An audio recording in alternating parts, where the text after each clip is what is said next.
Let the meltdown begin. MMA Meltdown on the Fight Network. I am Gabriel Morency, and let's do this thing as good as it gets style. As the UFC's mantra as is real as it gets. Well, this is as good as it gets this weekend. Las Vegas, Nevada, UFC 187. Would have been better if Jon Jones was there. Hell yeah, but the fact of the matter is he isn't. And I've always disliked the interim tag and status when it comes to interim champions. I think a bad precedent was set when Dominic Cruz was out for, I don't know, like 4 years or whatever it was. In all honesty, about 2 years or so, in which Barao was the interim champion. He was continuously defending the interim championship. As much as I love Cain Velasquez, if he doesn't fight this summer, and that fight doesn't go down against Verdum, then you know what? Verdum's the champion. Part of being the champion is A, being healthy enough to defend the belt, and B, not getting suspended and being able to actually fight. So I think it gives both Daniel Cormier and Anthony Johnson both a disservice when it's sort of discounted as this fight doesn't mean anything. We don't know what the future for Jon Jones holds. This fight means everything right now. It means whoever wins on Saturday night is going to get the belt. You know, that's exactly what it means. So I think it does everybody a disservice to sort of sweep it under the carpet. Oh, it doesn't matter. Is it better for the UFC if Anthony Johnson wins? Probably, when you consider how Cormier got ragdolled by Jon Jones. Now, Joey Odessa is going to join us. And full disclosure, both me and Joey love Daniel Cormier against Jon Jones, and we were both dead wrong.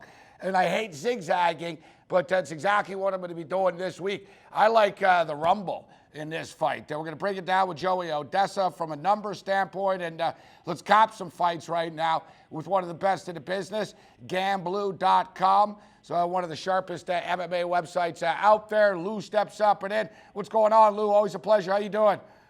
My pleasure completely, Gabriel. Great fight card this week, and I'm looking forward to speaking with you about it. You know, it's a stacked card from top to bottom. There's a lot of brand names on this card. You know, you've got a couple of championship fights. Something for everybody, actually.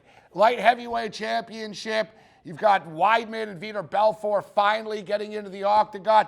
You got a heavyweight fight. You've got a women's fight. You've got the smaller dudes with Dodson returning to the octagon. You know, Cowboy Cerrone, something for everybody on this card, except the underdog bettors. This is a real chalk-heavy card. And Reed Kuhn, Fightnomics.com, is a great numbers guy, Lou. And he tweeted out that this is the card with the most favorites, the widest discrepancy of numbers in the history of the UFC, as crazy as that sounds. Yeah, I saw that tweet. I also see that not only are did the favorites open heavy, but they're just every one of them except maybe the main event. They're just getting totally steamed. Yeah, that's right. I think, and it's hard to argue against it. It's hard to argue against it. Let's start off with the main event here. Then we'll get into some of the parlays that I think will cash. I think the public parlay players are going to cash. It'll be interesting to see. I think these big favorites that are at 500 right now, they're going to go even higher, Lou. They're going to go up to 600 and 700 because people can't make an argument for the underdogs. But the main event, we've got a pretty evenly priced fight right now with Daniel Cormier being a slight favorite, 25-30 favorite against Johnson. What do you make of this matchup, Lou? First of all, I see it as an outstanding matchup, and while it's a little bit of short notice for Cormier, it's also a short notice for Johnson, who was getting ready to fight a 6'6" fighter. Now he comes in and he's got to fight a completely different size, shape, and style of fighter in Cormier. We're the first to tell you that we like the longer, taller, younger guy, which all fits to Anthony Johnson here. However, I think people are intoxicated with Johnson's power. I think Cormier is a much more complete fighter. I like the fact that he's an Olympian. He's coming off a loss to Jon Jones, where he didn't look terrible. And I think that if we get this thing past 1.5, this is Cormier.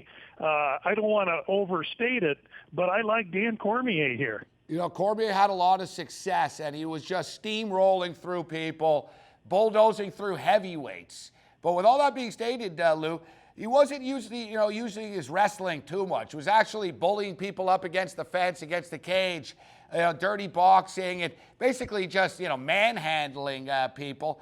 But I look at the record, and, it's funny because Cormier said Johnson really hasn't beaten anybody that's impressed him besides the Gustafsson win.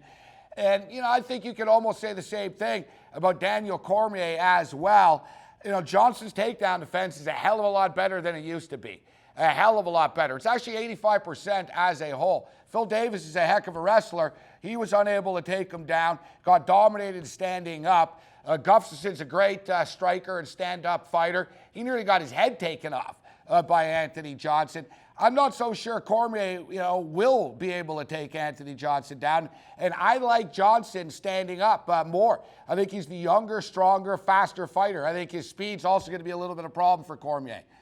I totally agree with everything you said. I think Johnson will be faster early.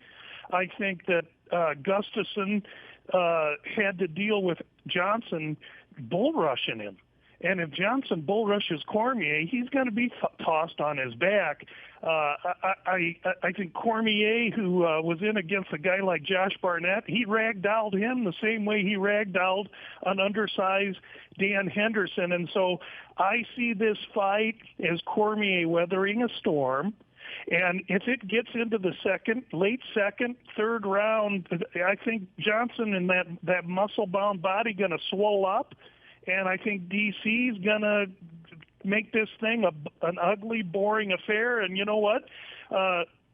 Opinions and styles make fights, and I totally respect yours with Anthony Johnson, but I think this is Cormier here myself. And you know what, though? At least we have a main event that is debatable, right? You can make a strong case for either guy. You can't tell if two guys sitting in a bar, one guy likes Cormier, the other guy likes Johnson.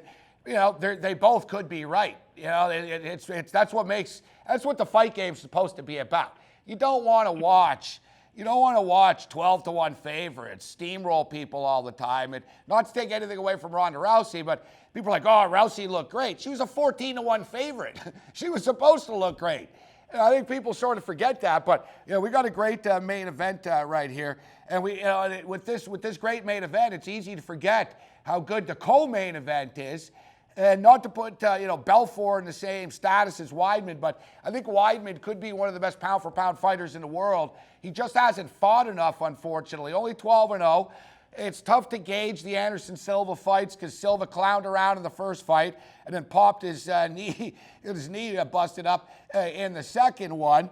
But that performance against Machida was dead impressive. And Weidman's a complete fighter, man. Great standing up, great wrestler, great jiu-jitsu. He's got it all. This guy's a badass. I think he wins this fight easily against the Vitor Belfort, as Michael Bisping says, isn't on the special sauce anymore. Boy, there's really little to add to that. Belfort has a resume that few can boast about. The guy is totally decorated. I respect the heck out of him, but you're right, he doesn't have mother's little helper. Weidman is the future and the new style of fighter in the UFC. Trying to find any value in that fight, I look to the props. Weidman inside the distance minus 215 is probably going to be the angle I play in this particular fight. Let's get to Cowboy Cerrone. Takes on the Bull from Montreal, coming off a very impressive performance against Shane Campbell, but that was Shane's UFC debut. It's a big step up in class for McDesky, who's a good fighter. Fights out of TriStar. He's always sort of been on the cusp, but let's be honest, he's sort of just been another guy in the UFC. He doesn't have to win this fight to make a name for himself. A great performance will put his name on the map for a lot of fans that maybe don't really know much about the Bull. But with that being stated, Cowboy Cerrone's won 7 in a row, and he's just picking people apart. You figure Cerrone will sort of get caught napping. He doesn't. He's ready for every fight, and he takes care of business in every fight. He sure does. He fight. And you started the segment off talking about guys that are inactive, talking about guys that are hurt, talking about the interim belt. Here's a guy in Cerrone that's fought probably 7-8 times in the last 14, 15 months. So he's very active. And I believe he's active because he likes the rhythm that activity brings to him. I think he's also active because he spends money like a madman, and he needs to fight. But you know what, though? He also doesn't beat himself up, Lou, overtraining either. So his body's fresher, right? A lot of guys are killing themselves in the gym. Oh, I need 4 months for preparation for a fight. Then they kill themselves in the gym. This guy's out on a speedboat. He's out there hunting and stuff. He's like, what, 4 weeks fight? Good, I'm in. And he's ready. He's fresher by training less. People need to start figuring that out, man. The other thing I thought was impressive, I read that he had the chance to sidestep and not fight on this card and wait for a shot at the title, to which he said no, because he'd already had other fighters come in and train with him, come to his house, live with him in Albuquerque, and he wanted to do justice by them, which I think is admirable. I like Cerrone. I like everything about him. This is a terrible spot for McDessie. Cerrone, the taller, much longer, more vicious fighter. All right, unfortunately, we got to get out of here already, but for Lou's final picks, check out GambLou.com later in the week. He'll get you all set for UFC 187. Thanks for the time, Lou. Sure, appreciate it, Gabriel. All right, we just break it down with a guy who's making picks, and next we're going to be joined by a dude who's taking that action with Joey Odessa. MMA Meltdown continues.